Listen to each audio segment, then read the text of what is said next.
my work, I guess, in the last decade or two has become extremely autobiographical, which I don't know if that's much fun for the rest of the world, but it is for me.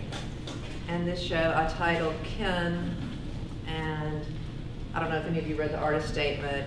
I began working on this show as my father was in the final stages of Parkinson's, and in those final 2 years, well, final 4 years, the next generation began to be born. We now have 4 grandchildren in our family under the age of, 10 under the age of 4.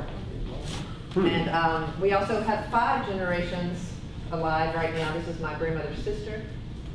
So it ranges from the 90-year-old down to the newborns. And the wall over here behind my son Jesse, I guess I see that, as I said, it was autobiographical, as sort of like the chapters in my life or book. And on the left side of the wall is more about me as a daughter. Those are my parents' hands as my mother has cared for him tirelessly. Really, she never leaves his side when he was in the hospital and in the nursing home. She would spend her entire day there. And the second shot is my son Jesse, who's on the front row here, who's quite a bit older now, but that's perhaps one of my most favorite pictures I've ever taken of my dad, as he was a father to Jesse as well.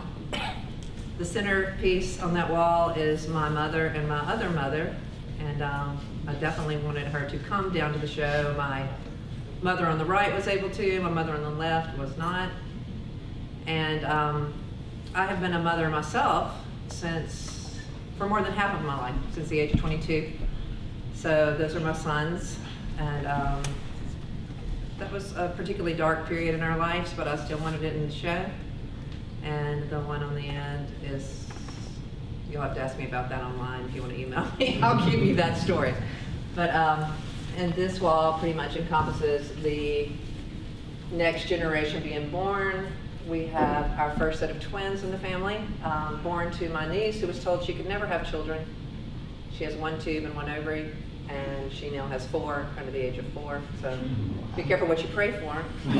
But and she was very happy about all that, but unable to attend because it's a very busy time for her. And then my Aunt Sadie, who is now a great-great-great-Aunt Sadie, had planned to come to the show.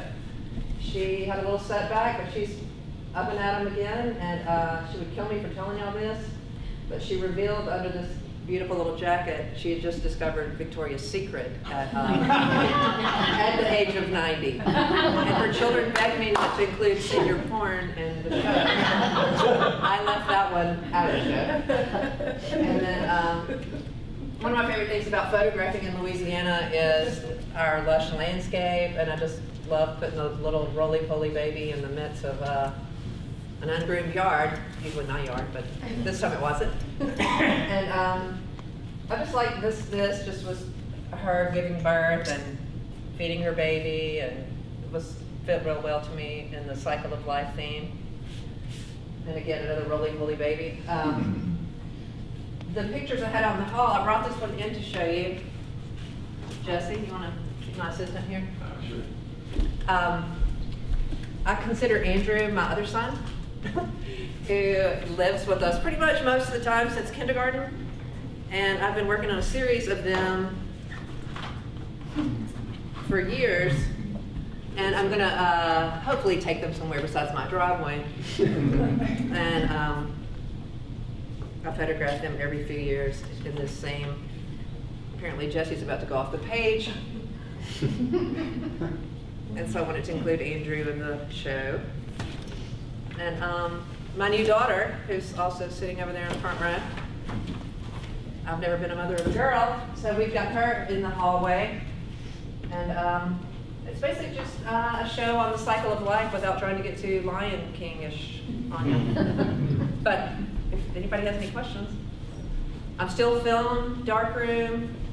It's my passion. I can't imagine not having the excitement and anticipation of waiting to see what you got or if you got it. I don't know. I seem to like the suffering part, where I call Jesse crying because I can't get my mother's goo-doo just right. I love it. I don't think I'll ever quit being a film photographer. I'm not saying anything bad about digital, I just don't have a desire to do it. Amy, do you think it's your training as a painter, which is made you cling to the dark room because it's more hands-on? Totally. I mean, I majored in painting, and it's, to me, all that stuff that goes in there when you're, you know, I'm having to dodge, block, use my feet sometimes to make the image come out, and I can't, yeah, I do. I think the process of making it, I mean, maybe sitting at a computer and making it would be fun if I ever tried it, but there's something about the magic of what goes on in the dark room and in the trash can. Yeah. What hits me is the contrast in your photography. That's what I enjoy most about your photography is the contrast. Oh. When I did photography and worked in the dark room, I love contrast. I don't like subtleties, I guess, in photography. I like graphic photography. Neat. And this is the first show I ever chose to include the borders on some of them with the cropping. You know, I was thinking maybe Tom Neff would come to this talk, but he's not here. But when I think the first class he ever taught at LSU, and he was he really didn't want us to crop. So I was like, oh look, Tom, I didn't crop. So, but I also feel that adds a dramatic effect to keep the borders in on some of them. I mean, why did you select black and white photographs? Why not colored? Is there any technical reason behind? Well, LSU, back in the dark ages, dinosaur ages, when I was there, did not teach color. And so I've never learned how to print color by hand. When I shoot color, I send it off to a lab.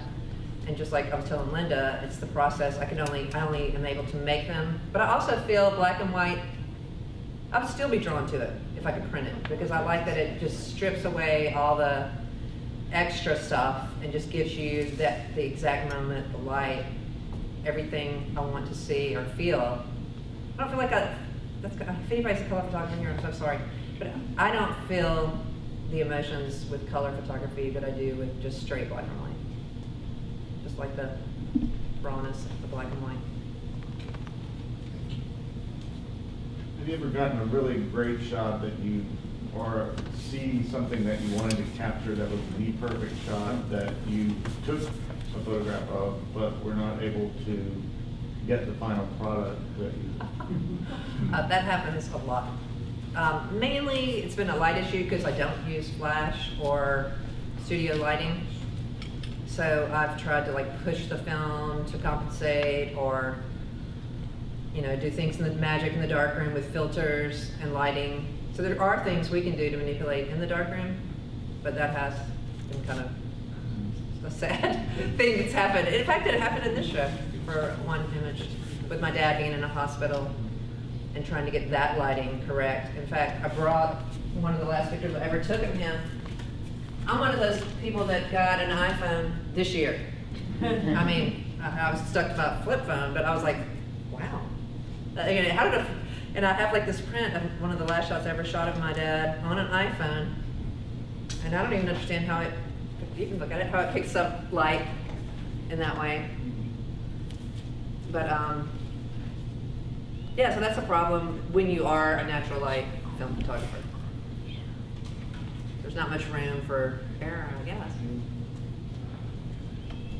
Jesse, any questions?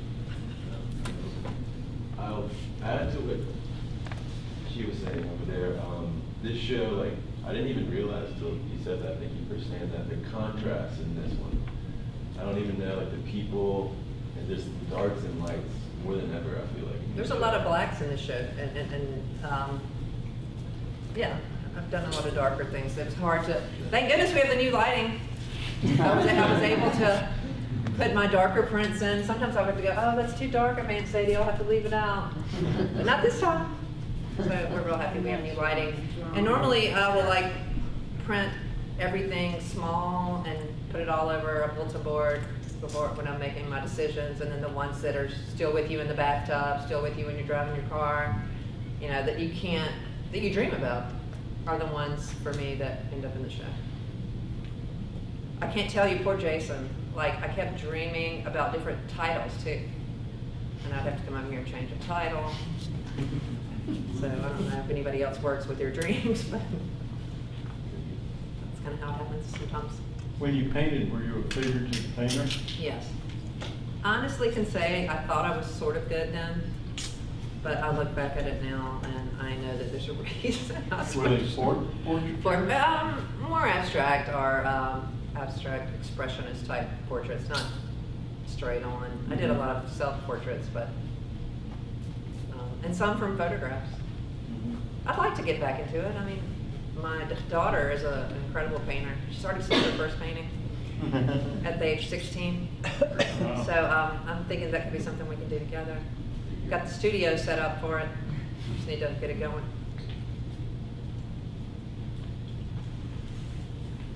Amy, can you talk about the criticism that I know you've received in the past about work that is autobiographical or that is focused on people in your life or people, you know, specific people who may be friends or family, and the criticism of you showing that in an art gallery or, you know, that kind of setting? How do you respond to that? It was real interesting to me because I sometimes try to step out of my box. The last show I did was called Wedding, or Wed, and I did a lot of shots that I had taken not even as the hired photographer, and I thought, oh, this will be so well received, this will be so different for me.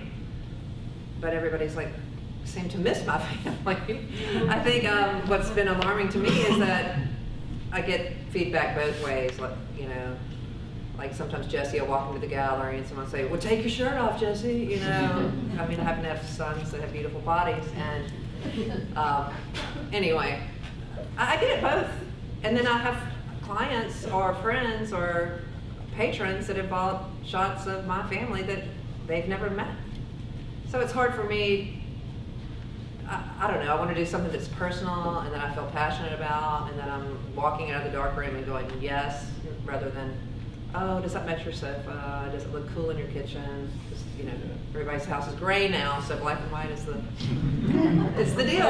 But I don't think I can do that. I don't think that, you know, I think I'm just going to have to keep doing the people, whether they like it or not. People I love. Anybody else? Thank you, Amy.